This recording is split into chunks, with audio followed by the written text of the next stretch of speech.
ये बात मैंने आज से 6 से 7 साल पहले बोली थी और आज वो बात पूरी हो रही है। यहीं से समझ लो, जिन्होंने मूंछ रखने पे मारा, घोड़ी पे चढ़ने पे मारा, गला दबाया, गला घोटा, बहन बेटियों की इज्जत नहीं करी, आपके बच्चों को मारा, शमशान घाट में अर्थी तक जलाने नहीं देते, वो आपके सपोर्ट में आ रहे। गोरे अंग्रेज इतने खतरनाक नहीं थे जितने काले अंग्रेज खतरनाक है। 3000 साल का आरक्षण वैदिक किसने लिया? सिर्फ एक ही समाज को अधिकार था पढ़ने का। तो आरक्षण तो तुम लेते आ रहे हो 3000 साल से, अभी वाला आरक्षण भी तो तुम लेते आ रहे हो। तो हमें तो अभी डॉक्टर अम्बेडकर ने जब कानून बनाया उसके बाद हमें चीजें मिली। हम तो अभी कुछ सालों से आए हैं, हमारी तो फर्स्ट जनरेशन आई है। मेरा दादा चीफ जस्टिस नहीं था, मेरा बाप चीफ जस्टिस नहीं था, मैं जज नहीं हूँ, मैं एक नॉर्मल फर्स्ट जनरेशन अभी यूनिवर्सिटी में पढ़ने आ रही हूँ। तो उनको पूछो ना, जिनके दादा परदादा सब सिस्टम में ऊपर बैठे हैं, तो किसके पास 100% आरक्षण था? उनके पास। कि हमारे समाज के जो लोग पीछे रह गए, इनको बहुत दर्द है ना, इनका कलेजा फूट फूट के आ रहा है। करनी सेना वाले सपोर्ट कर रहे हैं। यहीं से समझ लो, जिन्होंने मूंछ रखने पे मारा, घोड़ी पे चढ़ने पे मारा, गला दबाया, गला घोटा, बहन बेटियों की इज्जत नहीं करी, आपके बच्चों को मारा, शमशान घाट में अर्थी तक जलाने नहीं देते, वो आपके सपोर्ट में आ रहे हैं। चाहे वो वाल्मीकि समाज के, चाहे धानक समाज के, चाहे वो अदर कम्युनिटी, चमार समाज, जाटव समाज हो गए, सब एक है, एक मुट्ठी हमारी बंद है। तो बेहतर है इनके लिए ऐसी चालें चल के हमारा तापमान टेस्ट मत करो, और तुम हर स्ट्रैटेजी में हमारे आगे फेल हो गए विद फुल गारंटी। और क्रीमी लेयर के अगेंस्ट अगर ये लोग हैं, पहले अपना क्रीमी लेयर छोड़ो। पहले ये जो जज मठाधीश वहां बैठे हैं, जो आके रिटायर होने के बाद सीधे बीजेपी ज्वाइन करते हैं, जो सरकार के अंदर दलाल बैठे हैं भाजपा के अंदर, मैं कहती हूँ जितने सांसद बैठे हैं जो दलित समाज से वहां गए हैं, पहले इनको बोलो, जो थपथपाते हो, क्रीमी लेयर के ऊपर समर्थन करते हो, अपनी कुर्सी छोड़ो और अनारक्षित सीटों से लड़के दिखाओ। बोलो हम क्रीमी लेयर है, हम अब एससी वर्ग के, एससी की सीटों से नहीं लड़ेंगे, एसटी की सीटों से नहीं लड़ेंगे, क्योंकि हमारे पास सब कुछ है, हम अब अनारक्षित सीटों से लड़ेंगे। औकात एक दिन के अंदर समझ नहीं आएगी ना, पार्टी थप्पड़ मार के ऐसा निकालेगी ना, भगाएगी, अपने आप समझ में आ जाएगा। तो इसलिए हमें बेवकूफ मत बनाओ, हम पढ़ा लिखा वर्ग है, अपने समाज की जिम्मेदारी हमारे कंधों पे है, और जब तक ये कंधे और जब तक सांसें हैं, हमेशा जागरूक करेंगे ऐसे ही समाज को। क्रीमी लेयर कहाँ लागू हो रही है? सरकार ने मना तो कर दिया। भाई लागू नहीं हो रही, यही हमने कहा, तापमान टेस्ट करना है आपका। लागू तो कुछ भी नहीं हो रहा उनके हिसाब से, लेकिन सब कर दिया अंदर से। लागू तो ऐसे क्रीमी लेयर आप कह रहे नहीं हो रहा, फिर तो लेटरल एंट्री से ले आता है। ये अगर नहीं बोलते, हम जैसे लोग ट्विटर पर ट्रेंड नहीं करते, बात नहीं करते, तो क्रीमी लेयर लेटरल एंट्री से ला के भी 45 कर दिए होते। 45 में से अगर आप उसमें रिजर्वेशन रोस्टर फॉलो करते तो 13 सीटें जाती ओबीसी की, 6 जाती एससी को, 3 जाती उसमें से एसटी को, तो होता ना फेयर डिस्ट्रीब्यूशन, और 21 जाती जनरल को। हम क्या लेते? हम तो सब बांट के खा रहे हैं, तुम तो अकेला इतना खा रहे हो।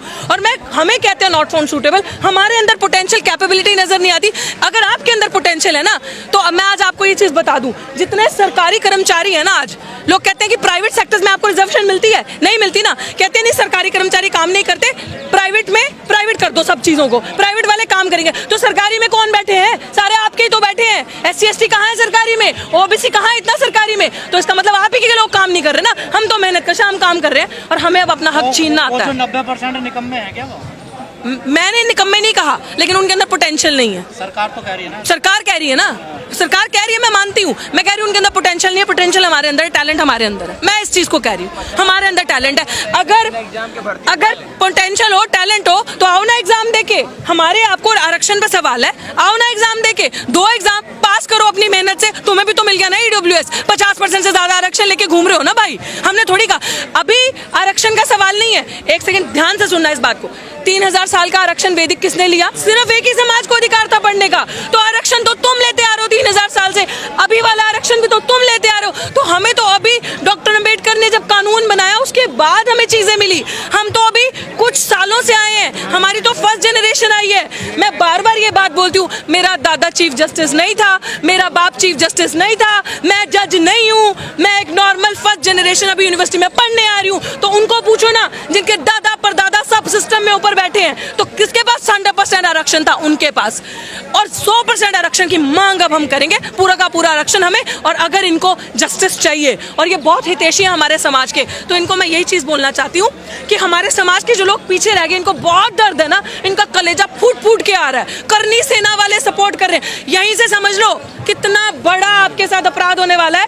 वो लोग जिन्होंने मूंछ रखने पे मारा, घोड़ी पे चढ़ने पे मारा, गला दबाया, गला घोटा, बहन बेटियों की इज्जत नहीं करी, आपके बच्चों को मारा, शमशान घाट में अर्थी तक जलाने नहीं देते, वो आपके सपोर्ट में आ रहे हैं। तो यहीं से आपको समझ जाना चाहिए कितने हमारे। तो मेरा आप सबको यही कहना है, अभी जितने भी भाजपाइयों, संघियों, आपको मेरे यही कहना है कि और जजेस जो संघ अंदर मनु लेकर बैठे हैं, जो मनु का संविधान पढ़ के आते हैं, it's my humble request as a citizen of India कि आप हमारे लिए कुछ करना चाहते हैं ना, हमारा समाज जो पीछे रह गया, प्लीज जितनी पोस्ट अभी आप भर रहे हैं, including the lateral entry as well as collegium system as well as the post in any university of teaching, assistant professor teaching या फिर वो नॉन टीचिंग की पोस्ट है, आप जनरल कैटेगरी की आने वाले 2 साल कोई पोस्ट नहीं भरोगे, सिर्फ और सिर्फ आने वाले 2 साल आप सिर्फ रिजर्व कैटेगरी को पोस्ट दोगे, सारा बैकलॉग क्लियर करोगे। हमारी किसी चीज की लड़ाई है, हमारी सिर्फ अब बैकलॉग की अधिकार लड़ाई है। जितनी सीटें आपने हमें नॉट फाउंड सूटेबल किया, अभी आने वाले 2 साल सड़कों पे निकलेंगे,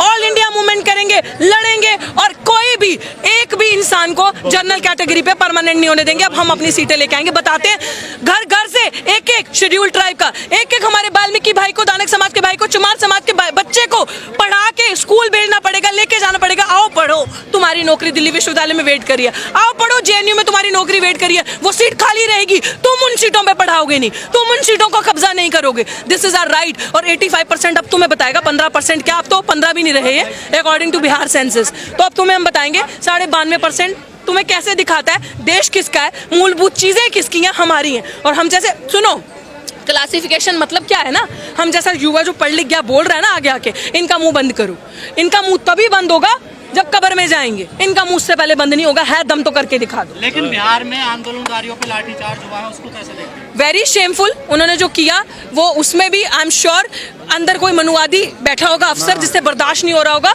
कि दलित इतना जागरूक हो गए। दलित कभी भी कोई इंसान शोषित वर्ग का, SC ST OBC, ये कभी भी इनडिसिप्लिन क्रिएट नहीं कर सकते, असंवैधानिक तरीके से काम नहीं कर सकते, कभी किसी के साथ जोर जबरदस्ती नहीं कर सकते, ये कभी भी मर्यादा के बाहर नहीं जाएंगे। They will always maintain piece. मेरा धरना 6 महीने से ऊपर चला, किसी ने भी 1% उग्र माहौल नहीं दिखाया, जबकि पुलिस ने 10-10 बार डिटेन किया। अंत में धरना इसलिए उठाना पड़ा क्योंकि 140 धारा वहां लगा दी और 9 FIR मेरे पे की और मेरे साथियों पे करी है। और इस तरीके से हमें परेशान किया। हम लोग इसलिए वहां से हटे क्योंकि उन्होंने अब हमारे साथियों को टारगेट करना शुरू कर दिया था। हम जाते थे तो पानी बहाना, गंगा जल करना। तो मैं बार बार ये चीज बोल रही हूँ, जो लाठीचार्ज हुआ है इसमें प्रशासन और पुलिस प्रशासन पूरा इन्वॉल्व है डराने के लिए, क्योंकि लोगों से उनका वो जन सैलाब संभाला नहीं जा रहा होगा। पर खाई पैदा जो होगी समाज में, उसको कैसे मिटाया जाएगा? खाई पैदा नहीं हो रही, उन्होंने खाई बनाई है आपको दिखाने के लिए। जो दिखता है वो बिकता है, वो बेच रहे हैं, मीडिया पॉपुलर प्रोपेगेंडा को स्प्रेड कर रहे हैं, हम लोग उसको खरीद रहे हैं। हम खरीदना बंद कर देंगे। हमारी कल भी मीटिंग हुई, सारे समाज के लोग, अधिकतर मेरी टीम में सब समाज के लोग हैं, हम सब हैं एक साथ, हम सब बहुत खुश हैं। हम सब समझ रहे हैं कि आज हमारे हितैषी कैसे हो गए। विरोध किसका है, सरकार का है, जजमेंट का? जजमेंट का भी सरकार का तो है ही भाई, सरकार का तो तब से जब से कुर्सी पे बैठी है, तो जजमेंट का विरोध तो है ही सरकार का सबसे पहले, क्योंकि मान्यवर साहब ने बड़ी खूबसूरत बात कही थी, जो सरकार ये काम खुद नहीं करेगी वो कोर्ट के थ्रू करवाएगी। And this is what is happening because they themselves are not doing anything today। तो जो काम खुद नहीं करना उसमें कोर्ट को गुस्सा, तो भैया हमने नहीं किया, कोर्ट ने किया। ये बात मैंने आज से 6 से 7 साल पहले बोली थी और आज वो बात पूरी हो रही है। लेकिन बार-बार पंजाब के एग्जाम्पल दिया जा रहा है कि वहाँ पर ये पॉलिसी लागू थी, तो वहाँ पर बहुत बड़ा बदलाव आया है देखे समाज में। ऐसा कोई बदलाव नहीं आया, ऐसी बिल्कुल बिल्कुल ऐसी कोई भी पॉलिसी वहाँ इन पेपर्स लागू नहीं थी। ड्रामा है जो आप यहाँ सुनते हैं, कोई बदलाव वहाँ पे लोग बहुत ही हार्मनी, बहुत ही पीस से रहते हैं। लोगों को समझ में आ रहा है, वहाँ के लोग स्मार्ट हैं, बोल्ड हैं, हर जगह के ही हैं, लेकिन उनको समझ में आ रहा है सरकार क्या कर रही है। खासकर जब ये अपने विंग्स एक्टिव कर देगी ना, RSS, करनी सेना या जो भी हिंदू वाहिनी सेवा, ये वो जब वो आपको सपोर्ट करने लगेंगे ना, जो लोगों ने कभी आपके घर आके नहीं देखा कि पीपे में आटा है कि नहीं है, कि बच्चे जा पा रहे हैं स्कूल, खा पा रहे हैं खाना एक वक्त का भी, वो आज एकदम से हितैषी हो गए कि आपको सरकारी नौकरी मिलनी चाहिए। क्यों चाहेंगे? वो कह रहे हैं कि आपको आरक्षण का लाभ नहीं मिल रहा, आपको शिक्षा नहीं मिल रही। आरक्षण का लाभ तो तुमने महंगा कर दिया कि इतनी शिक्षा को महंगी कर दो, प्राइवेट इंस्टीट्यूशंस को, गवर्नमेंट पब्लिक मेकिंग जो इंस्टीट्यूशंस है, पब्लिक इंस्टीट्यूशंस, उसको private making, profit making institutions बना दो। तो खात्मा तो तुमने किया। आपस में लड़ाने का जो इनका तरीका है, स्ट्रैटेजी, वो आप, मुझे लगता है maximum it will not last more than 10 days. 10 days के अंदर सफल हो गए? नहीं, बिल्कुल भी नहीं, बिल्कुल भी नहीं। बिल्कुल भी नहीं, बिल्कुल भी सफल नहीं हुआ। वो जो सोशल मीडिया के थ्रू पॉपुलर प्रोपेगेंडा स्प्रेड करने की कोशिश कर रहे हैं, अब मैं कह रही हूँ ना, गोरे अंग्रेज इतने खतरनाक नहीं थे जितने काले अंग्रेज खतरनाक है। कोई बात नहीं, कोई बात नहीं। ये डिवाइड एंड रूल नहीं, ये डाइवर्ट, डिवाइड एंड रूल। पहले आपको भड़काएंगे इधर उधर, आपका ध्यान करेंगे, फिर तोड़ेंगे, फिर आपके ऊपर राज करेंगे। लेकिन जब तक हमारी जैसी इंसान लोग जिंदा हैं, मूवमेंट को जिंदा रखने वाले नहीं होगा।